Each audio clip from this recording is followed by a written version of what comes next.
En 1970, la Chine est un pays profondément transformé par plus de 20 ans de régime communiste et marqué par une instabilité interne majeure.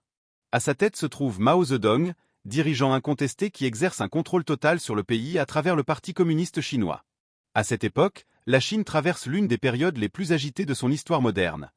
La révolution culturelle, lancée en 1966. Cette campagne vise officiellement à préserver l'idéologie communiste en éliminant toute influence jugée bourgeoise ou contre-révolutionnaire, mais elle entraîne en réalité un vaste chaos politique et social. Dans ce contexte, la jeunesse joue un rôle central. Des millions de jeunes, organisés en groupes appelés Gardes rouges, deviennent les instruments de cette révolution.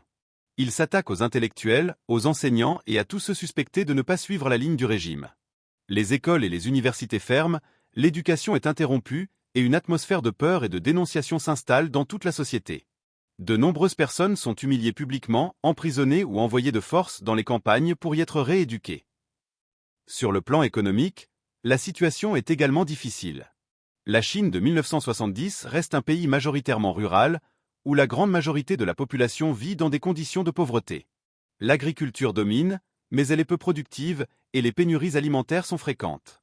L'industrie, quant à elle, souffre de désorganisation en raison des luttes politiques internes. Le pays est encore très loin de devenir la puissance économique qu'il est aujourd'hui. Par ailleurs, la Chine est largement isolée sur la scène internationale. Elle entretient très peu de relations avec les pays occidentaux et ses liens avec l'Union soviétique sont fortement dégradés en raison de tensions idéologiques et politiques.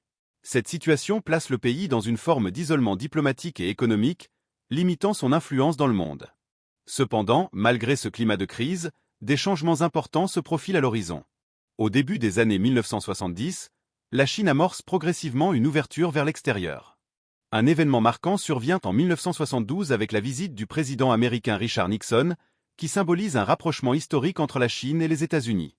Cette ouverture marque le début d'une nouvelle ère. Ainsi, la Chine de 1970 apparaît comme un pays fermé, traversé par de profondes tensions internes et dominé par une idéologie rigide. Pourtant, derrière cette période difficile se préparent les transformations qui permettront, quelques décennies plus tard, de faire de la Chine l'une des plus grandes puissances mondiales.